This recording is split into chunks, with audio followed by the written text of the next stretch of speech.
Good morning student. कल अपन ने फिक्शन के बारे में बात की थी और फिक्शन जो है अपन यूनिट फर्स्ट का सेकंड पार्ट है। इसका मतलब अगर यूनिट फर्स्ट का सेकंड पार्ट की बात करें तो अपन उसका एक टॉपिक क्लियर कर रहे हैं, जिससे यूनिट फर्स्ट का क्या हो टॉपिक या यूनिट फर्स्ट अपने पास क्लियर हो जाए।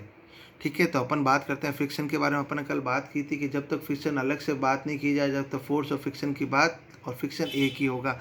मतलब घर्षण की अलग से बात नहीं की जाए या घर्षण बल की अलग से बात नहीं की जाए तो घर्षण और घर्षण बल को अपन एक ही फॉर्म में मानेंगे। तो क्या कहता है, सिद्ध कीजिए कि डब्ल्यू बार के एक पिंड को रुख क्षैतिज समतल पर खींचने के लिए, मतलब एक कोई पॉइंट रख दिया गया, उसे क्या करें एक पॉइंट में खींचने के लिए डब्ल्यू साइन लैम्बडा भार होगा, जहाँ लैम्बडा घर्षण कोण होगा। क्या कहता है, prove that the least force, मतलब कम से कम जो फोर्स है required to the pull a body, मतलब बॉडी को खींच रहे हैं of a weight W on a rough horizontal, W weight से खींच रहे हैं जो क्या है रफ हॉरिजॉन्टल पे है।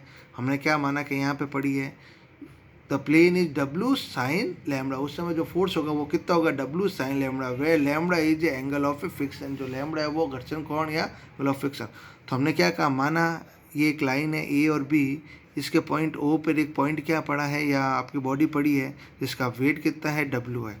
तो हमने कहा जैसे ही पड़ा तो डब्ल्यू वेट कहाँ लगेगा नीचे की तरफ, इसकी रिएक्शन कहाँ लगेगी ऊपर की तरफ। तो हमने कहा आर ऊपर डब्ल्यू नीचे।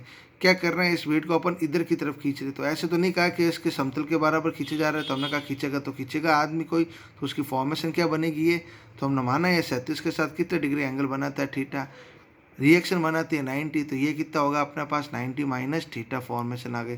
90 माइनस थीटा का मतलब कौन कहता है, हम कहते हैं इन दोनों के बीच का जो एंगल होता है वो कौन होता है लैम्बडा होता है। इसका मतलब लैम्बडा का मान कितना आ गया पाई/2 माइनस थीटा। तो हम कह रहे हैं अगर ये इधर खींच रहा है तो इसकी रिएक्शन कहाँ लगेगी, तो फोर्स इधर चल रहा है तो रिएक्शन उल्टी दिशा में। तो हमने कहा ये इधर चल रहा है तो ये इधर आएगा तो क्या आएगा म्यू आर। तो हमने कहा एफ बराबर कौन लगा म्यू आर, तो फोर्स कहाँ लगेगा इस साइड लगेगा। चलो बात करते हैं अब इसमें। तो हमने क्या कहा, माना एक बार डब्ल्यू पिंड का रुख समतल ए बी के बिंदु ओ पर रखा गया है, जिसका बार डब्ल्यू नीचे की तरफ है। पिंड को सीमांत बिंदुओं में स्थिर रखने सक्रिय बल पी है, मतलब इसको खींचते सब पी फोर्स लगा रहे हैं अपन, जिसकी देवा ओ बी के साथ थीटा कोण बनाती है, ओ बी के साथ थीटा कोण बनाती है, तथा समतल की अभिलंब प्रतिक्रिया आर हो, समतल की अभिलंब प्रतिक्रिया क्या हो आर हो। तो सीमांत घर्षण बल म्यू आर ओ ए विपरीत दिशा में गमन करता है। हमने कहा कि जिधर फोर्स लगेगा उसके ऑपोजिट साइड में दूर से लगेगा। तो हमने क्या कहा म्यू आर कहाँ लग रहा है आपकी ऑपोजिट साइड। तो हमने कहा ऑपोजिट साइड कहाँ है, तो ये रही ऑपोजिट साइड। क्या कह रहे हैं, हमने कहा अगर बॉडी को साम्य अवस्था में रखना है in equilibrium form the all force the summation of all force equal to zero, मतलब सभी बलों का जो योग होना चाहिए वो क्या आ जाना चाहिए जीरो की फॉर्मेशन आनी चाहिए। तो हम क्या कहते हैं पी कॉस थीटा, कैसे भाई, तो हमने कहा ये रहा पी, हम किसके रेस्पेक्ट में बात करेंगे, तो हमने कहा एक हॉरिजेंटल और एक वर्टिकल। तो हम पहले हॉरिजेंटल की बात करते हैं यहाँ पे।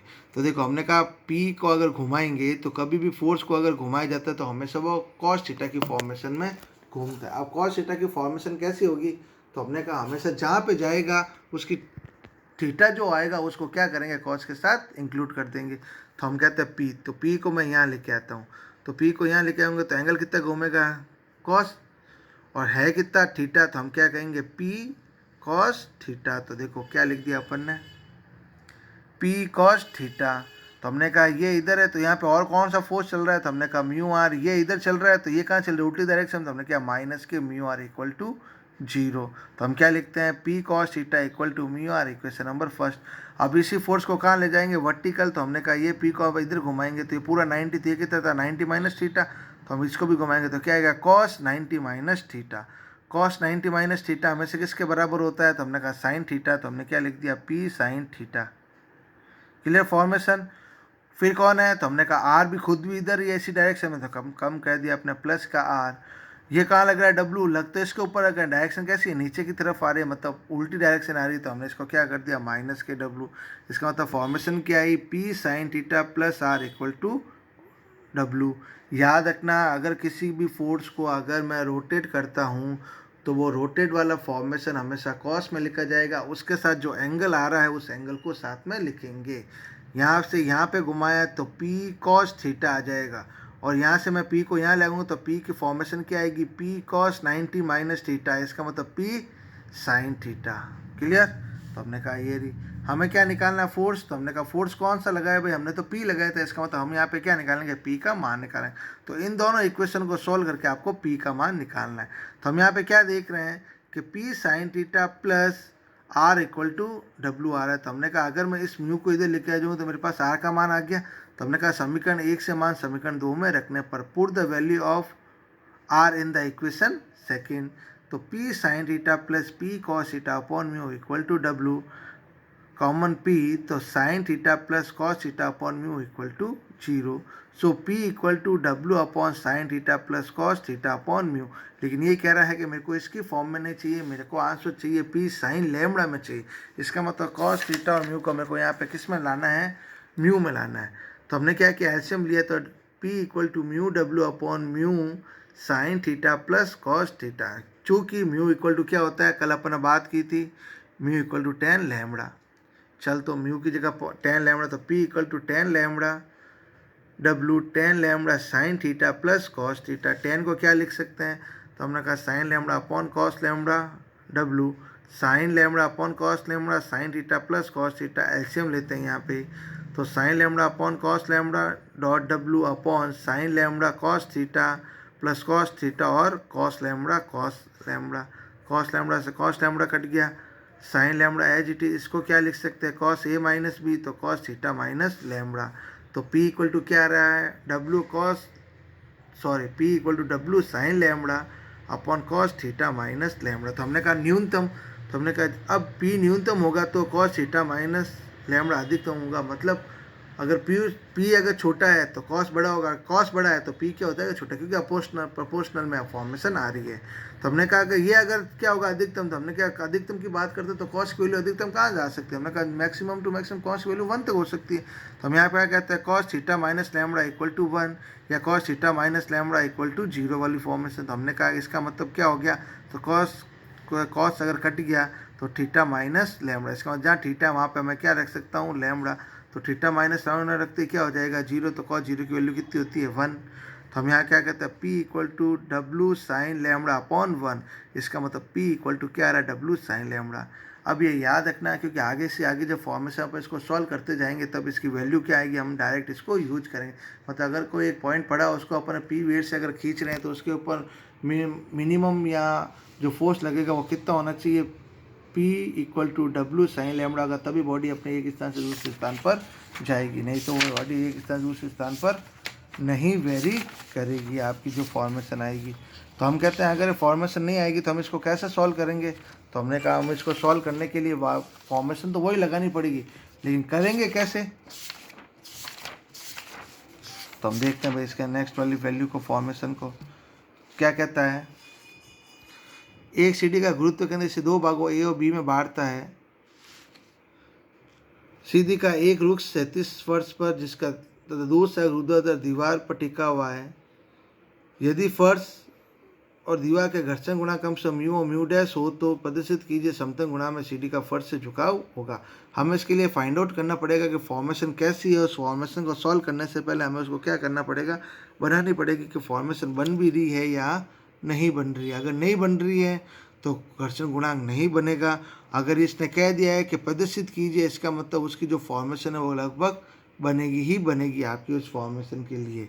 तो हमने कहा अगर इस फॉर्मेशन तो हम बनाते हैं। देखो क्या कहता है, एक सीढ़ी का गुरुत्व केंद्र, क्वेश्चन में पढ़ रहा हूँ साथ में, क्या कहता है, एक सीढ़ी का गुरुत्व केंद्र से 2 भागों में बांटता है। माना एक रॉड क्या ए और बी है, इसका गुरुत्व केंद्र जी है, जिस कितने भागों में बांटेगा, 2 भागों में बांटेगा। तो हमने कहा लंबाई ले ली 2 है, तो यहाँ ओ से लेके जी तक, ए और जी से लेके बी तक भी क्या होगी, बी फॉर्मेशन। ये नहीं कहा कि इक्वल भाग में बांटती, 2 भागों में बांट। तो हमने कहा एक ए है, दूसरी क्या है, बी है।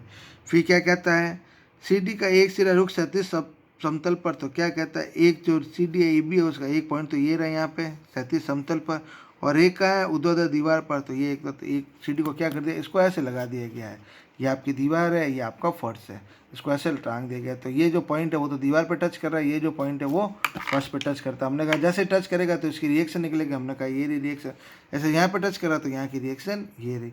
हमने क्या माना कि अगर इन दोनों के बीच में फोर्स लगता है तो माना, हमने कहा इन दोनों के बीच का रिजल्टेंट मान लिया ये रहा, इसी तरह इन दोनों के बीच का रिजल्टेंट मान लिया ये रहा फॉर्मेशन इन दोनों का। दोनों को डॉट डॉट करके आगे मिला है तो कहाँ मिला, ओ पे मिला। तो हमने कहा ये जो ओ का मिल रहा है ये भी तो इन दोनों का फोर्स ही है, तो निकलेगा कहाँ से। तो हमने कहा इसी के गुरुत्व केंद्र जी से पास आउट होगा। तो हमारे पास क्या आ रहा है, एक फॉर्मेशन और बन रही है। माना 36 के साथ क्या बनाता है, अल्फ़ा कौन बनाता है, इसके साथ क्या बनाता है, अल्फ़ा कौन बनाएगा, क्योंकि ये अल्फ़ा है तो ये वाला कौन भी क्या होगा, आपका अल्फ़ा होगा। इसकी डायरेक्शन इधर लग रही है तो म्यू आर इधर, ये नीचे की तरफ आएगा तो म्यू एस ऊपर। तो हमने इसको क्या कह दिया, म्यू इधर लिखा तो हमने इसको क्या लिख दिया, म्यू डैश की फॉर्मेशन लिख दी है। क्या किया, फॉर्मेशन लगाई हमने, एम एन फॉर्मेशन की। तो हमने कहा एम एन कॉट थीटा क्या होता है, तो हमने कहा M N M plus N cot theta equal to M cot alpha minus के एन कॉट बीटा। तो A plus B cot 90 minus alpha, A cot lambda minus के B cot 90 minus lambda dash. तो A plus B 10 lambda equal to A cot lambda minus के B 90 minus lambda क्या होता है 10, तो 10 lambda dash. A plus B 10 alpha equal to A dot cot को क्या लिख सकते हो 1/10 लैम्बडा माइनस के बी 10 लैम्बडा डैश। 10 लैम्बडा को क्या लिख सकते हैं म्यू, तो ए डॉट 1/म्यू लैम्बडा डैश, इसलिए म्यू डैश तो बी म्यू डैश। सॉल्व किया इन दोनों को तो आपके पास क्या आ रहा है, A plus B 10 alpha equal to A minus B mu mu dash upon mu की फॉर्मेशन आ रही है। तो 10 लैम्बडा इक्वल टू क्या आ गया, A minus B mu mu dash upon mu A plus B. तो alpha equal to 10 inverse A minus B mu mu dash upon mu A plus B की फॉर्मेशन यहाँ पे आंसर हो चुका है। इसके आगे की फॉर्मेशन का ये आपका क्वेश्चन है, उसमें क्या कहता है, अगर रोड को आपने कहा था दो भागों में बांट दिया, अगर दो भाग दोनों ही अगर इक्वल हो जाए, इक्वल होने का मतलब ए बी ना होके ए हो जाए या बी हो जाए, इसका मतलब ए बराबर कौन हो चुका है बी। तो कहता है जब रॉड यूनिफॉर्म में होगी तो गुरुत्व केंद्र जी केंद्र से पास होगा तो ए इक्वल टू बी होगा। तब कौन क्या हो जाएगा, तो अल्फ़ा इक्वल टू 10 एल्फ inverse A minus a mu mu dash upon mu A plus a. तो alpha equal to 10 inverse a common लिया तो 1 minus mu mu dash upon 2 a mu, तो ए से ए कैंसिल, तो lambda equal to 10 inverse 1 minus mu mu dash upon 2 mu formation आएगी इसको। ठीक है, तो इसके लिए आपको क्या आएगी, तो एम एन कॉट थीटा की जो थ्योरम है वो आपको यहाँ पे लगानी पड़ेगी। तो हम इतना ही करते हैं आज के लिए, फिर और इसके क्वेश्चन और करेंगे।